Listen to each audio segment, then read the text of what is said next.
We all know that real estate is inherently local. However, a strange trend is unfolding in the United States. While the broader market remains highly competitive and optimistic, one particular region is undergoing a massive correction. This has led many to speculate that a major crash might be on the horizon. Though the rest of the country appears stable, the signs of instability in this area hint at deeper issues that could spell trouble ahead. To understand how people are coming to this conclusion, it's crucial to turn to a leading expert in the field and not just some YouTuber babbling on about stats. This is Robert Shiller. Shiller is a renowned economist, academic, and author who has made significant contributions to the study of real estate markets. He co-created the Case-Shiller Index, widely regarded as the gold standard for tracking housing prices. If there's anyone who has extensively studied real estate trends dating back hundreds of years, it's Robert Shiller. His book, Irrational Exuberance, first published in 2000, served as a predictive warning to investors about the overheating housing market, which eventually led to the 2008 financial crash. Shiller's insights and indicators have proven invaluable for understanding and predicting market dynamics. By analyzing historical data, psychological factors, and economic indicators, Shiller provides a comprehensive framework for assessing housing market conditions and potential risks. So how did he predict the last crash, and what can we learn to anticipate in today's market?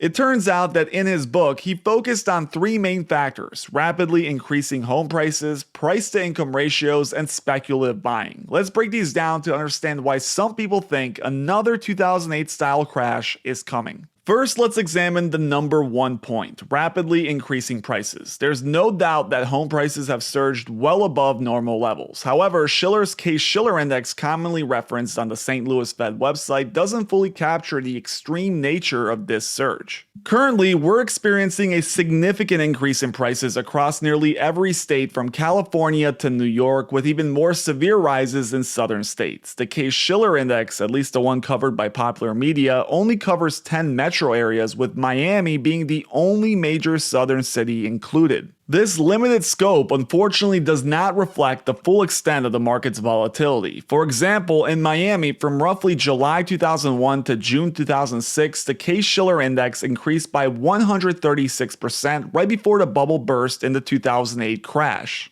This period, which I'll call the '08 buildup, lasted about 5 years. In the most recent buildup from around the summer of 2019 to now, prices have risen by about 85%, signaling a similar trend. While the growth hasn't been as extreme, when you factor in interest rate changes and insurance changes in Florida, it can be argued that this recent buildup is just as concerning as the one in the early 2000s. In other southern cities, the story is the same. People are frustrated with the rapid growth this region has experienced over the last 5 years, and it doesn't seem to be reversing anytime soon. If we judge the market based on the factors outlined in Shiller's book, Irrational Exuberance, it's not unfair to say that this market easily ticks the first box of a bubble: rapidly increasing prices. Now let's move to the second box: price-to-income ratios. Throughout the country, affordability is plummeting. The price-to-income ratio measures how much a typical person earns and what percentage of that income they need to spend to afford a typical home. Breaking this down by region and using Miami as an example, you can see that affordability is far below historic levels. This means people are financially stretched to own a normal home, or there's a lot of speculation and outside money entering the market, expecting equity to continue rising. This is seen as typically unsustainable and is yet another piece of evidence that we may just be in a bubble. Now back to Shiller for a second. He's recently gone on record to say that prices are getting out of control. In an interview with CNBC last March, he told the audience that clearly they should consider waiting to buy, as prices would likely cool off. So far, he's been wrong, but that doesn't really change his rationale. You can hear him talk about it in this clip. While nobody, including this renowned economist, is going to tell you not to buy just because housing is such a big family decision that's way more than just purely financial, it doesn't change the fact that we're currently living in an era far above historical norms. Take a listen to him explain. Hiking 25 basis points at its last meeting, despite the recent bank failures of SVB and Signature.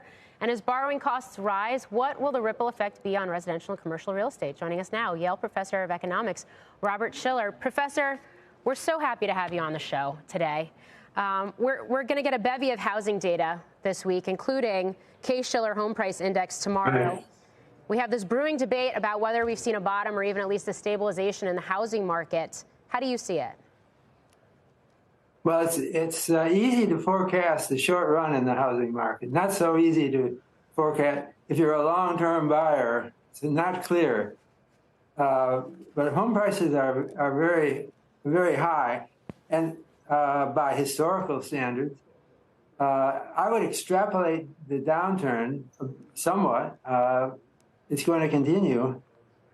Maybe if you have a chance to delay your purchase, it might be a good time to do it. Robert, I want to go back to housing for a moment. How does this affordability standoff that we see in residential real estate end? I mean, we've got extremely low inventory, high interest rates. Is it going to take higher unemployment to break landlords' ability to increase rents? And from there, the investments don't pencil out anymore, and therefore they got to dump them, and inventory rises and prices drop, or something else? Yeah. Well, that's the capitalist system with a central bank. I think it works pretty well most of the time. And I wouldn't tinker too much with it. We have smart people on the Fed, and the Treasury Secretary I admire, Janet Yellen. They may have to accept, however, I think this is as Jerome Powell has put it, they may have to accept something of a recession. But for the housing market, how should the people at home who are maybe thinking about selling a home, you kind of addressed thinking about buying a home, how should they expect this to play out? If you have a chance to sell your house now, even if it's for a little less than you wanted, do you go ahead and do it because higher inventories are inevitably coming? I wouldn't say inevitably. I would say that it's likely to see some more declines. So, but I hate to, home purchase is such a family decision. I hate to overreact. So we do have a declining market at the moment. But, there are costs to not selling at the right time, the convenient time, or you might lose a house that you liked to somebody else. So I don't think it's an easy answer to that question. When these price-to-income ratios go beyond historical norms, rapid normalization often occurs unexpectedly. People know that now is a horrible time to buy, and this sentiment is reflected in the University of Michigan's Consumer Sentiment Survey, which has tracked home buying conditions since the 1960s. Looking at the long-term chart, it's clear that we're essentially at an all-time low for buying conditions. Never before in history have people been this pessimistic about their ability to buy, with data going back over the past 60 years. That makes check 2. Now for the last point, speculation. It's true that in the early 2000s, especially in Florida, there were loose regulations that allowed people to borrow excessive amounts of money and engage in fraudulent activities from the top down. From investors, agents, and appraisers to banks, lending institutions, and even the federal government, many individuals were involved in practices that made them a lot of shady money. This created an environment where people turned a blind eye to fraud and greed. It's almost unquestionable that prior to the last big bubble, there was much more speculation in the real estate markets. A significant part of this was due to subprime lending and loose loan regulations, which have since been tightened.